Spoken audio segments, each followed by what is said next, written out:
So, I don't know where all the oil came from, but we're back down. We even went down to under $80 for a bit. That jumped first thing this morning.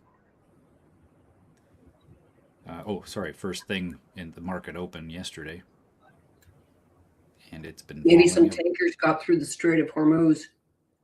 I did see that there was a tanker that made it through, and so maybe that opened up a floodgate. I saw, but that was I think Tuesday or something like that. You know what? It's might just be worth it for me to log into X. The horror.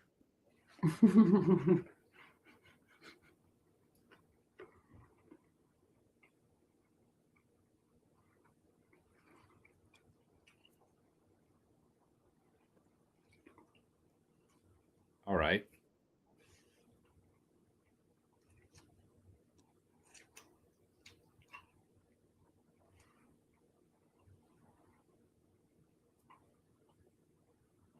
Yeah, I'm not seeing anything, but I mean, it could very well be that the oh,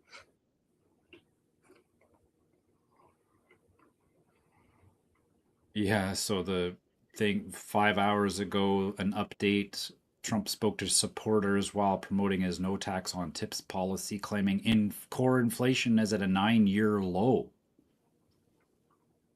blaming price pressures on energy markets tied to U.S. led naval blockade of Iranian ports. But the markets dropped today. The oil markets dropped today.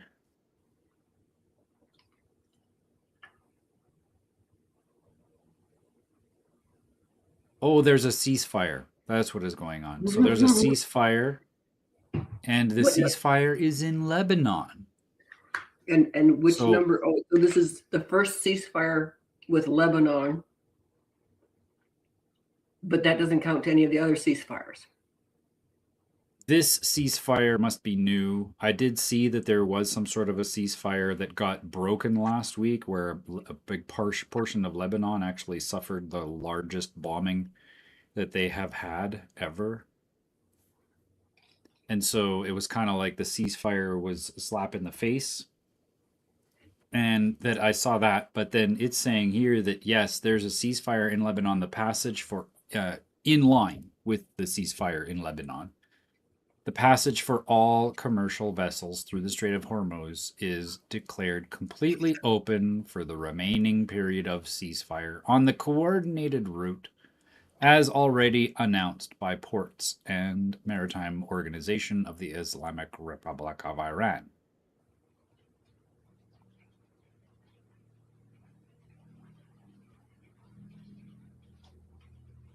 But of course, Netanyahu, he's got words to say about that. He says that Israel has not yet finished their job against Hezbollah, vowing to press on with the Lebanese group's dismantling just hours after the 10-day ceasefire was in effect.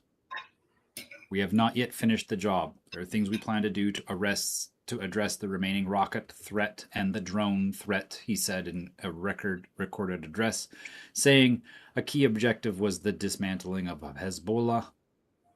And this comes as Trump said in social media posts that Israel will not be allowed. As if he says it. He's Yahweh himself now. Nope, they're not going to be allowed to bomb Lebanon anymore. 3 hours later, ceasefire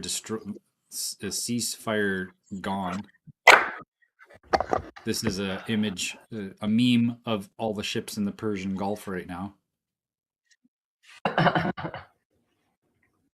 I saw a meme this morning that was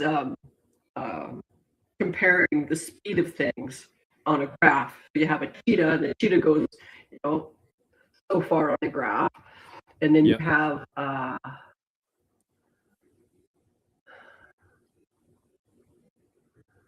cheetah. Oh, darn. Memory slipping. Speed of light and the speed at which Israel breaks ceasefire. So Israel was the absolute fastest. Yeah, yeah.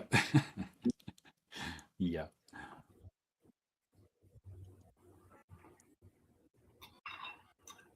So yeah, oil, big huge drop.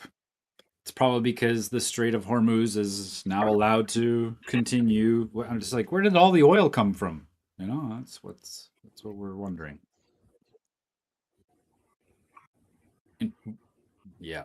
Anyway, Amazon still screeching towards its all-time high. We were watching that yesterday, how it's been jumping up here for the last week. Coming up to the all-time highs, $253.82 at the moment. Oracle still looking to climb back up towards its all-time highs. It's got to get quite a bit above the $198 mark, and it's not there yet. It needs to get up above that, use it as support for it to continue. I mean, anything can happen. Sure, very well might do that, but that this is struggling to find a dominance still. Google recovering very well, almost at its all-time highs.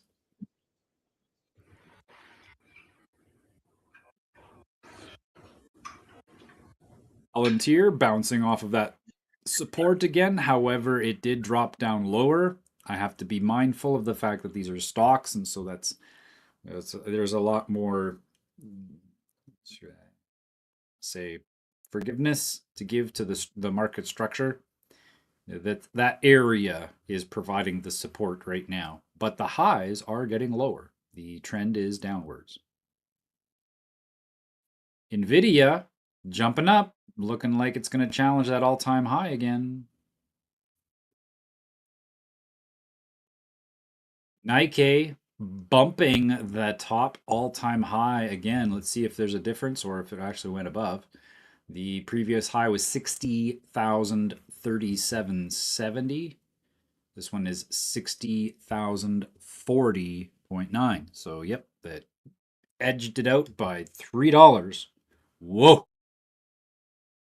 But of course, this is in US dollars. So, inflation and all that sort of thing taken into consideration. That $3 might just be the same as what it was before in purchasing power from February. Inflation rates are going quite crazy.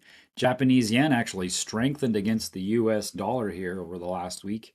But we can see there is a major, like, it's like, look at how the markets move, right? This is the 4-hour chart. Look at how it just like zoom, and then time goes by, and then it moves quickly again, and then time goes by and it moves quickly again. It's like this is moves quickly and then sits there and then moves quickly, and that pattern is showing us just how much manipulation is involved because it just goes back and forth between points, right? And we've been consolidating basically since March 19th, and we just retested that lower range of that consolidation.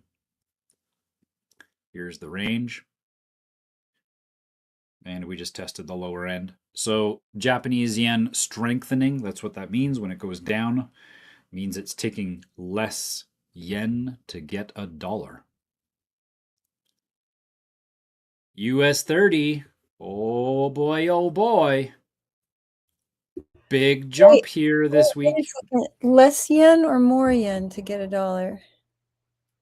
When the chart goes down, Oh, when the it chart. takes, yeah, the chart, the price action point downwards. That's sometimes immediately thought of as a weakness, but that actually means it's getting stronger against the Okay. US dollar. Yeah. Okay. Thanks. If this goes up, that is bad news for Japan. Yeah.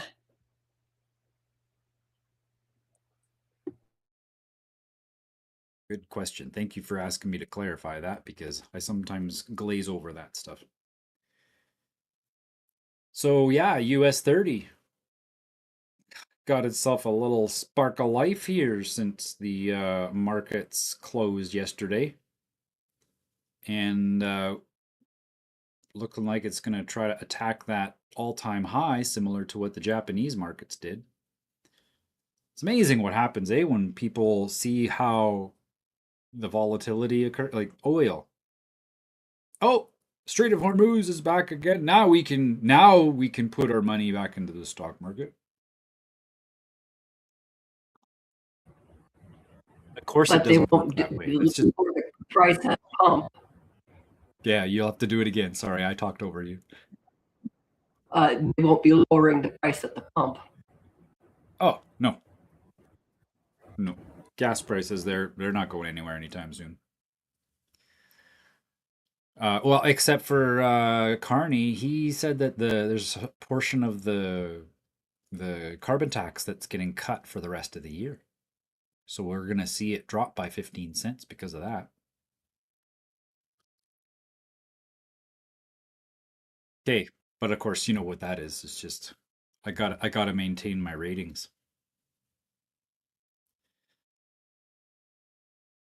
Because the carbon tax is still slated to increase, so they're just going to catch back up again later, right? Net year over year, we're not saving money. By we, I mean we the people. The fuel prices don't go down. Neither do the groceries. The grocery prices stuff is still very expensive even when fuel prices go down. Yeah. Yep. We are going to need to adjust our numbers here. You know, we've got this low that's been marked. We did that there earlier this week, I think, or maybe it was last week,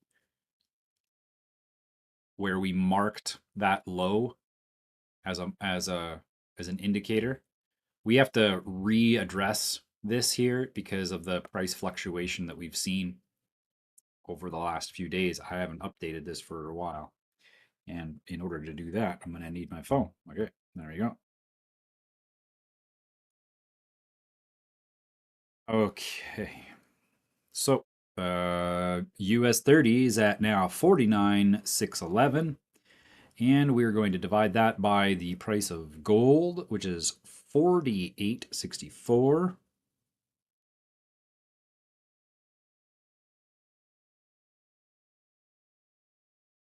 So it's a little bit more expensive in gold. 8/100ths of an ounce. And then for silver, same math, just different numbers. 49. I don't remember what I said before, but I'm just going the numbers that are live here. We get the average. 49,600, and we divide that by 81.91. And we're down 30 ounces.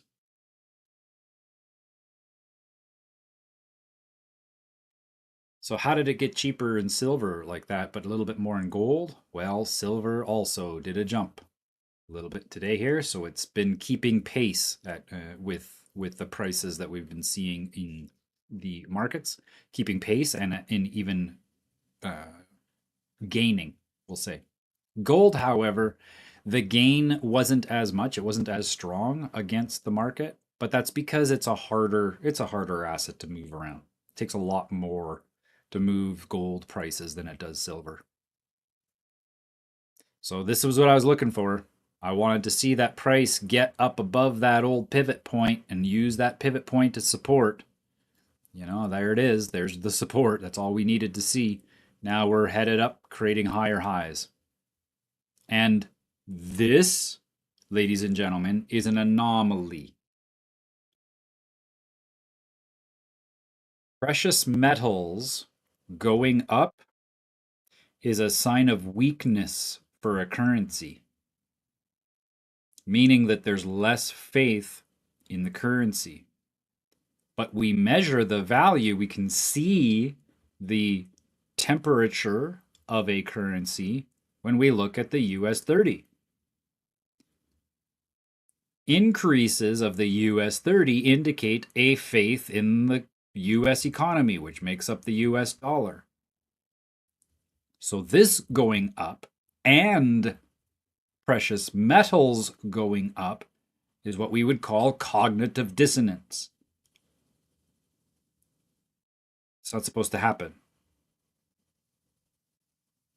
When this goes up, in the past, that has meant silver and gold go down because there's more advantage to being in the US dollar than it is for you to be in precious metals. Now, there are exceptions to those rules. Obviously, COVID was another one of those things where everybody just pulled their cash out so they could go get toilet paper. So we saw both metals and the economy go down. But we also remember from our studies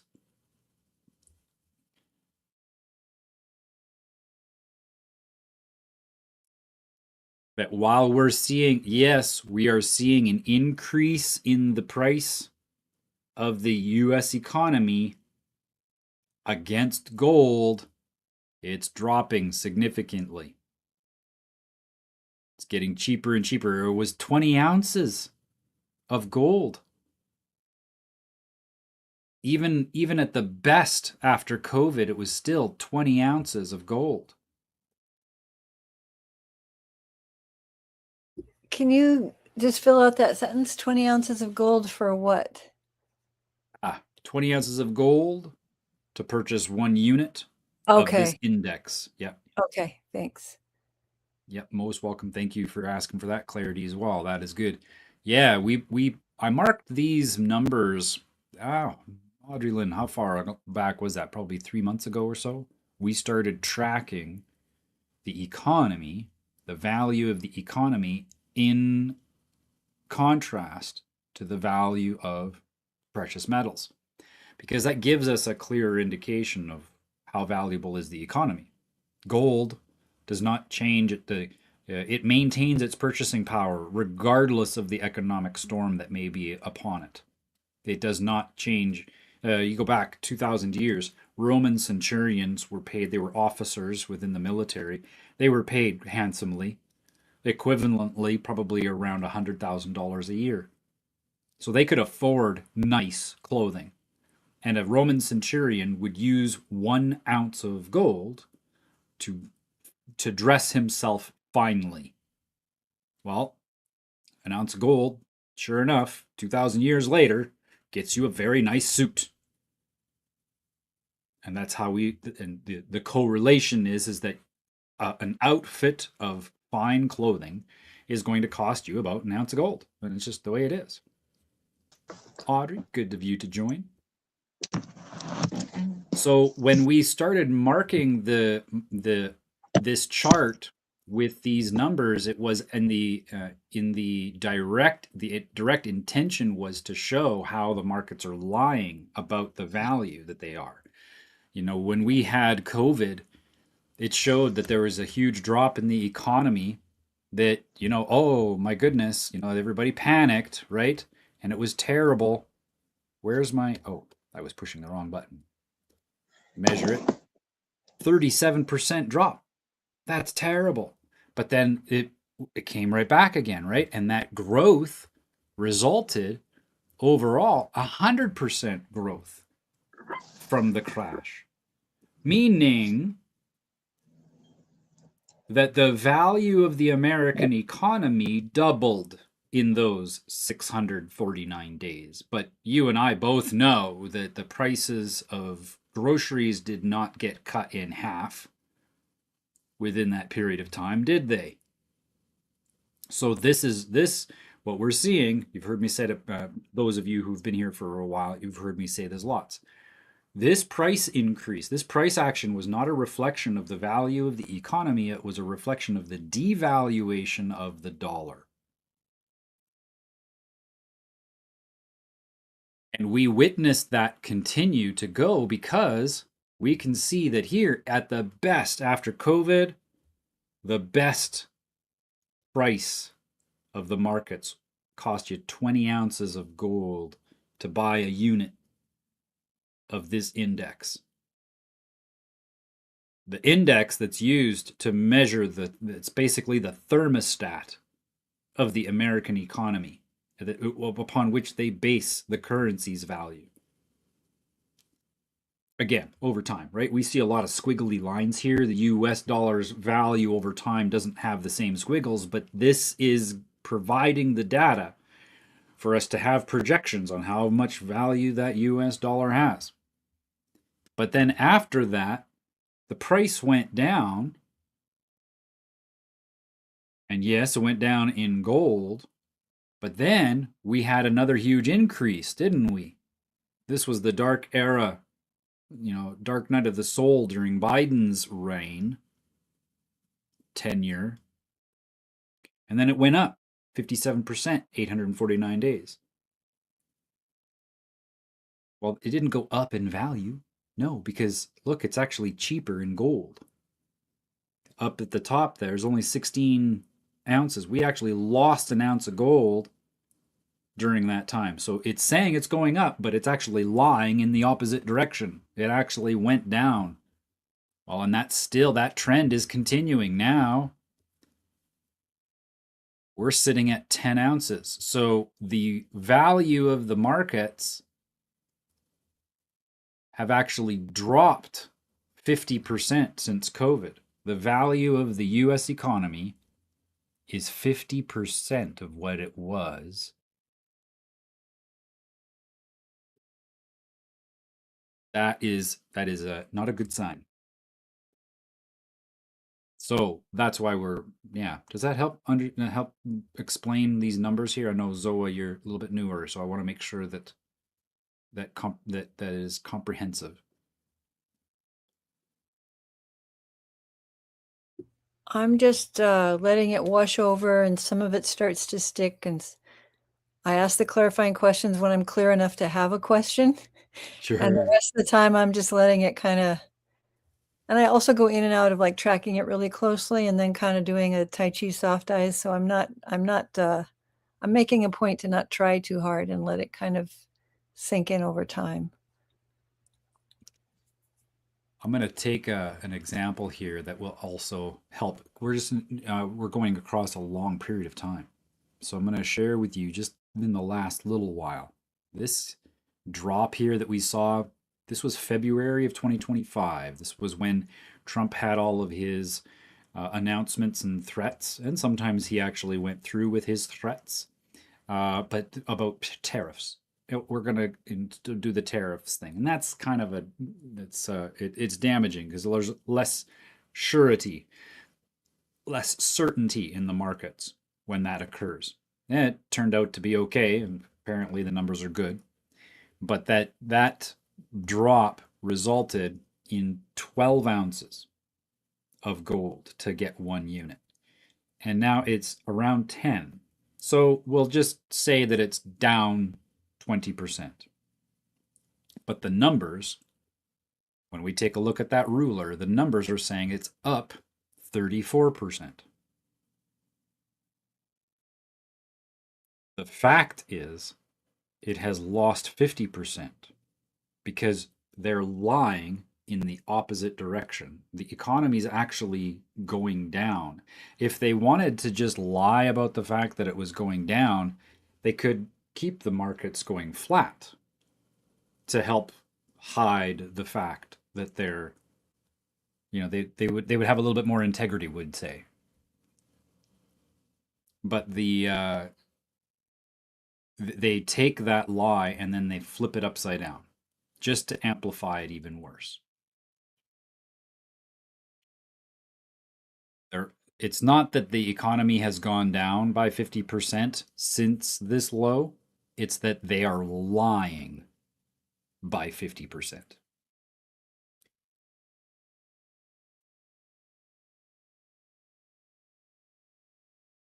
Onwards into the crypto space. Bitcoin dominance still hovering up at the... Wait. I'm just musing on how none of us mere mortals would get by lying 50%. Oh, yeah, huh? Yeah, imagine you... Yeah, standards we hold ourselves to. Yeah, just go to the bank with those numbers. Yeah. Right? Yeah, go to the bank with those numbers and tell me whether or not they would trust you with money. Yeah, we're not being given the same benefit of the doubt. Yeah. And as the song says, the wheel in the sky keeps on turning.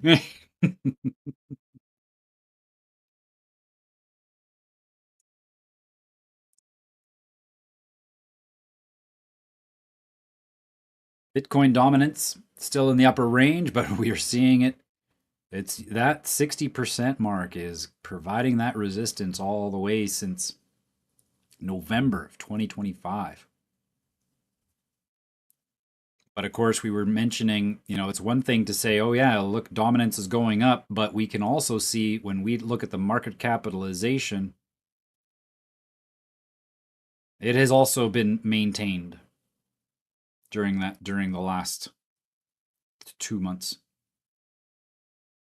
So the dominance of Bitcoin is going up, meaning that there's more money in Bitcoin currently than there was a couple weeks ago. March 29th was the low. More Bitcoin has been coming into the system, and there's still a lot of money going into altcoins. In fact, a 7% increase in altcoins, and Bitcoin dominance has only gone up 2%. Doesn't really mean much other than it's important to note that typically speaking, when Bitcoin dominance goes up, we see a decrease in the market capitalization for altcoins. So we're seeing them coincide, similarly to how we would see when we would see gold and silver coincide with the stock markets. Not typical. Outside of the realm of normal. Bitcoin prices. We've been talking about this long-term trend line for a long time. In fact, we marked that back in January back in January 2026. And since that time, that trend line has been providing the resistance. Well, we're butting up against it now. What does that mean? Well, we're either going to be resisted by that trend line and we're going to create another low, or we just might break out. And I would say that by mid next week, we will know for sure. Maybe even Monday, Tuesday, we might know, because cryptocurrencies trade 24/7.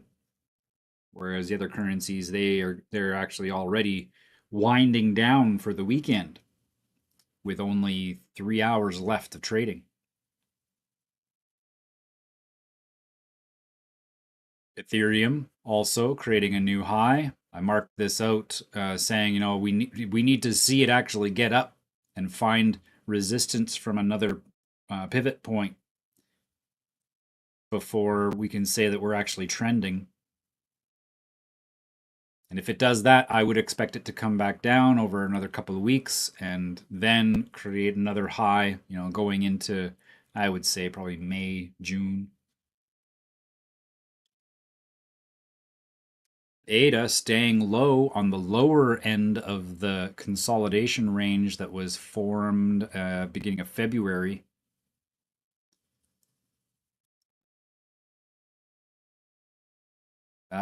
I don't need to do that. There's already a consolidation range here.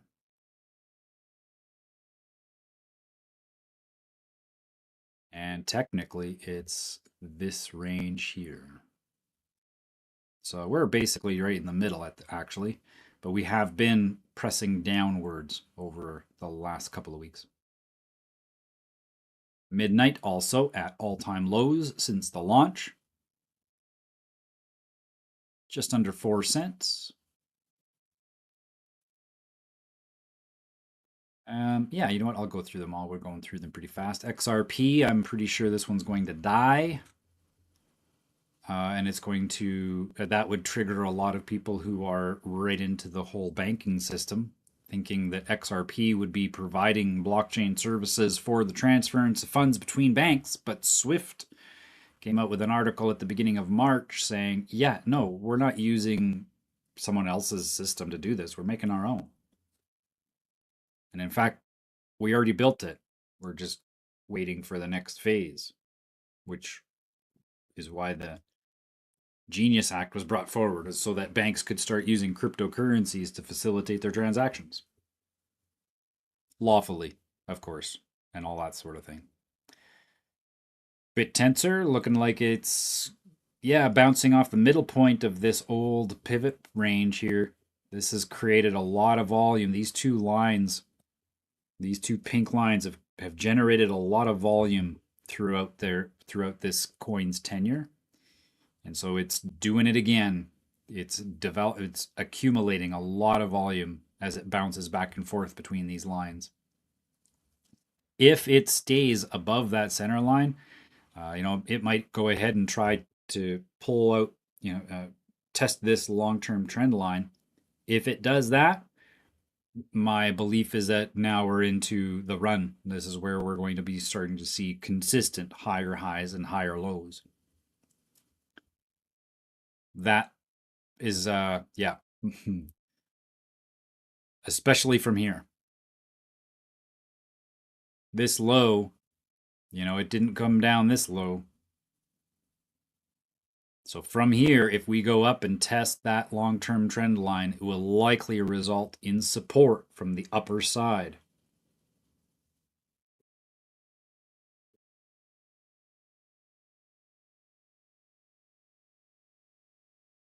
Fetch up against the US dollar, sitting at 23.8 cents. These are not all-time lows. In fact, this has created a nice shelf of support at 13 cents recently. And progressively, look at how that market structure has progressed. This is AI, folks. AI, most ecosystems that are running with AI, they are not experiencing this kind of price pattern. The low being March 2020, experienced alt season. And from that alt season, a high was created around 94 cents. After that high, we had a low, but that low was back in November 2022. And that has maintained the support from the low prior. And after that low, we experienced another high in March 2024. That new high has, we've come down from it, but the lows are still higher than the previous lows from 2023, 2022. So this chart is not like other AI charts. Case in point, let's go to, well, you know what? Let's go to BitTensor. This is a shorter chart, just going from the beginning of 2024, end of 2023. The price pattern has just been a zigzag the whole time, and in fact, creating a new low just in February. Is that right? Let me just double check. Yep, February. Creating a new low. Fetch. It's a low in February, but it's not a new low. So it's very encouraging for this ecosystem. And the reason why that is because they are in this for the long haul. And when I say in this, I mean their values are that people own their data. And if we're going to be using machines to generate data, to do the data mining for us, to push the buttons in the right orders, the more we train them how to do them in the right order, the better they'll get. But that as we do that, that generation of data is being done agentically, meaning You are not doing it. You're leveraging a machine to do it for you. If you are not using your own machine, the creator of the machine is first in right to the data. First in time, first in right. Well, it's their machines, so they're creating the data, so it's their data by right. Fetch says, no, no, no, no, no, no. If we're going to be having agentic machines, meaning that they will be pushing the buttons for the people, we need to make sure that those machines belong to the people and not to the corporations that run the other machines. We need these to be decentralized ownership.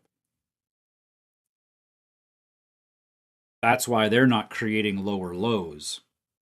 Whereas we are seeing BitTensor load up. I call this loading. This is a specific price pattern. Most people won't see it, but we have talked about the Wycliffe theory, or Wyckoff theory.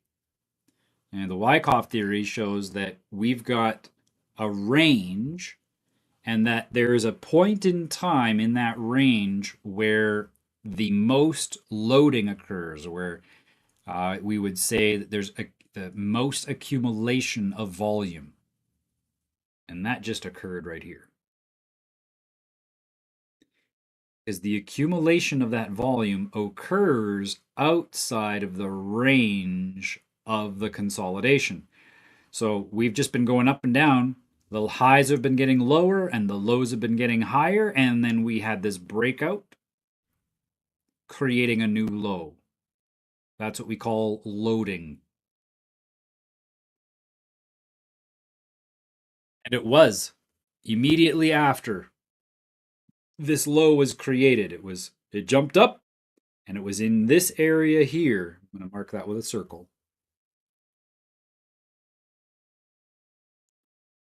Right there is where BitTensor and NVIDIA signed a deal, saying that NVIDIA was going to help BitTensor provide compute, the chips. But the question is for who? BitTensor is all about supplying the storage services. We call that decentralized physical infrastructure, where they are providing the physical infrastructure, but it's not very decentralized. They're simply decentralizing it across many data centers. But of course, when everybody knows that it's one owner who has all the data centers, it might be decentralized infrastructure, but it's not a decentralized entity. This is why we've been following BitTensor for almost 2 years, specifically, because this one here, I knew as soon as I saw the white paper for what this was, I was like, oh, this is where the money's going. And if NVIDIA is partnering up at this point here, simultaneously, we just experienced the loading, the accumulation from Wyckoff. We learned that theory that's a theory, but it's been proven many, many times. History doesn't necessarily repeat itself, but it certainly rhymes. That is a signal to me that this is going upwards now, because partners don't do that, especially when it's outside of that range. Look, that we had a pennant. We actually had a pennant pattern. If I go to the weekly chart, I think that will show the pennant a little bit more. Yeah.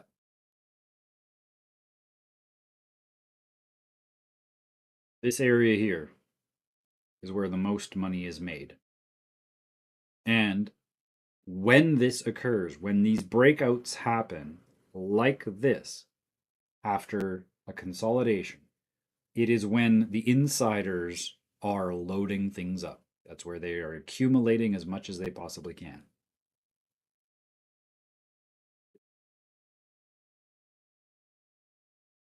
So we're getting close. We're getting close. And I know I've been saying that for 2 years too.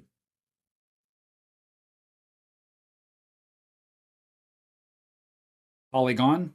This one here is in the video gaming industry. They're going to be providing tokenization and, you know, decentralized trading between video games. Imagine that. So you can go ahead and play a video game and you're putting in your attention into that video game and you're going to get rewarded all kinds of different tokens, and those tokens are going to be in cryptocurrencies. Those tokens, you have them in that game, but how do you get them out? Polygon. You can transfer those in-game currencies, metaverse means of exchange, and you can convert them into another means of exchange. Imagine that. Kind of like how we do it with airplanes and, you know, those funny lines like borders between nations. Same idea. It's just now it's digital. Desync consolidating still. We've got that big jump that happened there right after Christmas. That was nice, and it was also uncharacteristic of other companies within that period of time.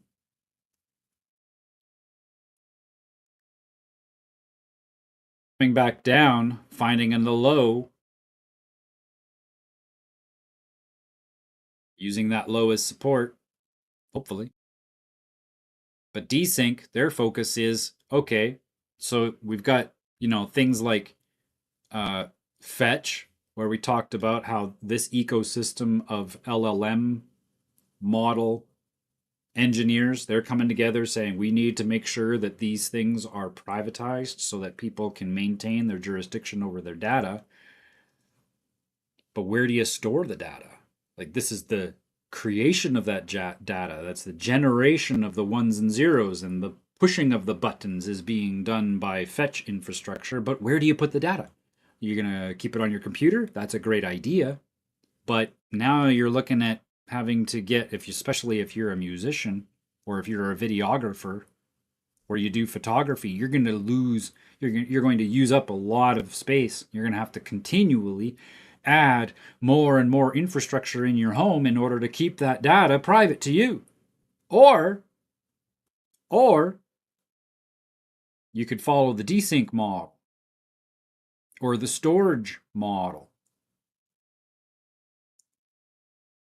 Those models allow you to store your data on the blockchain. But see, now that's a different protocol of privacy. And now a network of people are collaborating their compute resources to privatize your data where no one can see it. They can't even see it. They might be hosting it on their node, but they can't even look at what's the data.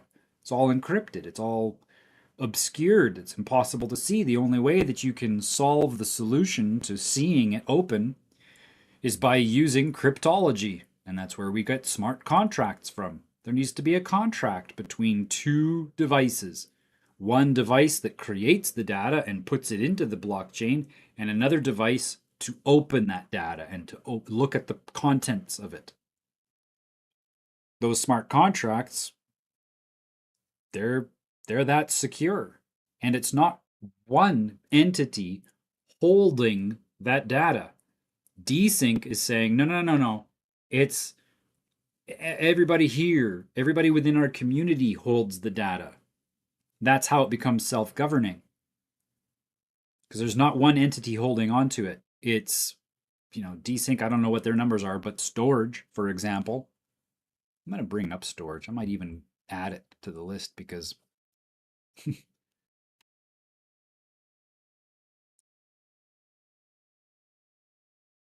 and let's grab it from Kraken, or no, I like it from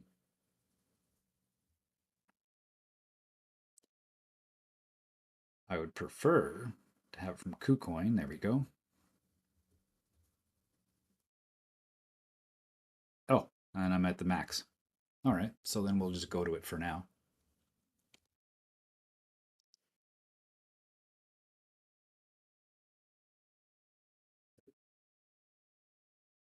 Where did the KuCoin? There it is. Here's storage. This one's a little bit bigger of a company. But again, this one here, they have over 800 nodes.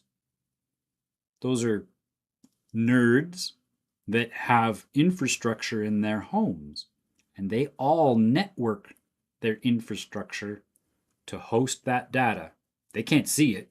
They're just storing it. And you create the contracts that allow people to see it.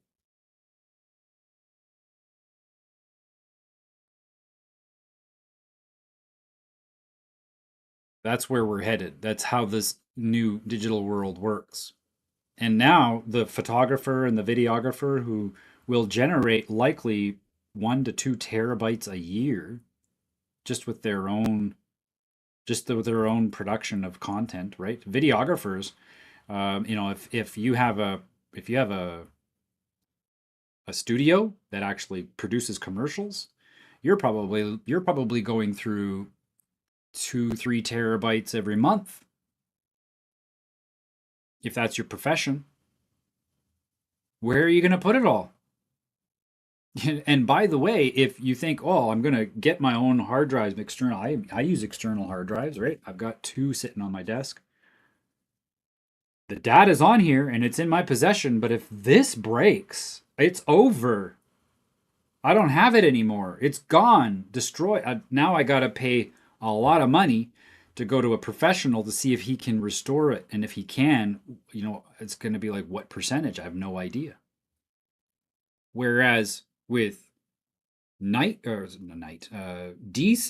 or storage, if someone loses their device, no harm done. There's 799 other nodes just working away, whirring away, backing it up for me. This is where I think we're going to see a lot of people actually start to make some real good money. There's going to be the nerds that want to sit at home and optimize the machine to facilitate the transactions of data that are occurring privately. They are going to do very well. If you're running a node, you might look at desync, or you might look at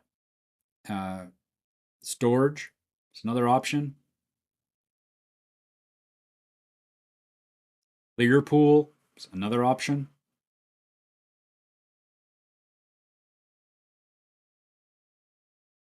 Beam is a gaming coin, so we're going to see similar price action with Beam as we would with the other ecosystems. Polygon. Superverse is a little bit bigger of a community in that they've got more larger user base. But they're basically the same thing, communities of developers that are building games. Non-playable coin, good old NPC. Look at how these trend lines just do it, eh? Like, we're building up that energy. We got to get up above this. We got to break out and find support before we know that we're actually headed anywhere. That energy buildup is coming down to the wire. SPX, that energy buildup is actually already escaped. And I remember I was saying this both 4 or 5 months ago. I kind of feel like the meme coins are going to be leading in this next bubble, where we're going to see them grow first, and then the rest will follow. They're going to be kind of the pioneers of this wave.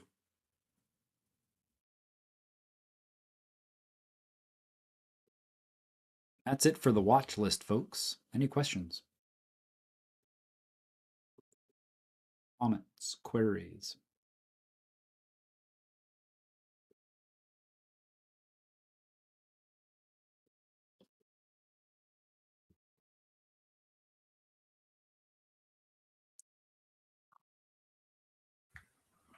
It's like this continued sense of holding my breath, waiting for the pin to roll. Yeah, I really wish I knew how to relax from that. I have not figured that one out.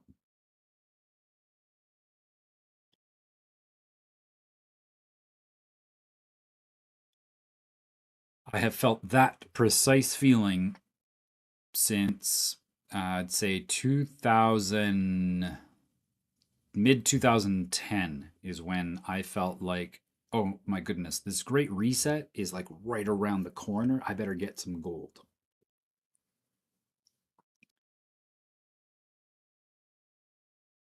So yes, if we look at the charts, in 2010, well, and I didn't actually buy until mid 2011. I bought at a most terrible time. I was such an idiot buying when it was, $1,700.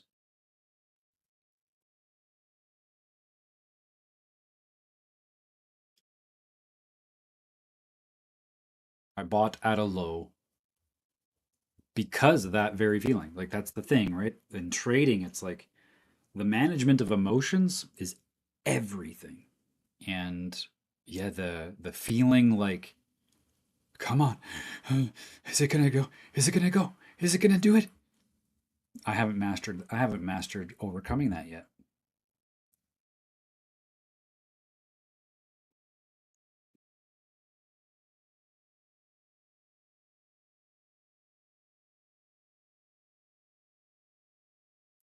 I knew that what the Big Short, we watched that there for Next Gen Merchants a couple weeks ago. There's that line where he says, I'm not wrong. I might be early, but I'm not wrong. And that's what that was. I felt that urge to get gold at a time in a place of fear that I was going to miss out, but I was not wrong. In fact, where I bought ended up becoming support right after COVID. COVID dropped down. At COVID, it hit a 17.4. It dropped down, and then it used that range. There's the high.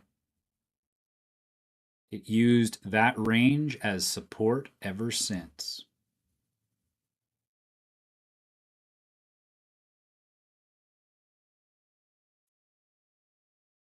And I don't think we'll ever see it come back to 1,600 an ounce.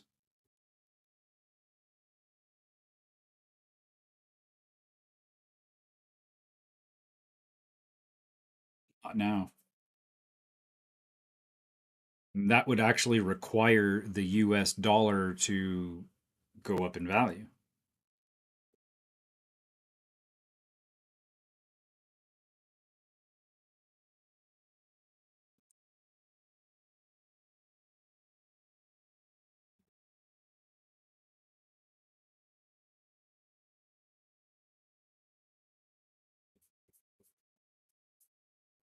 Well, if that's everything, everybody have a good rest of the day.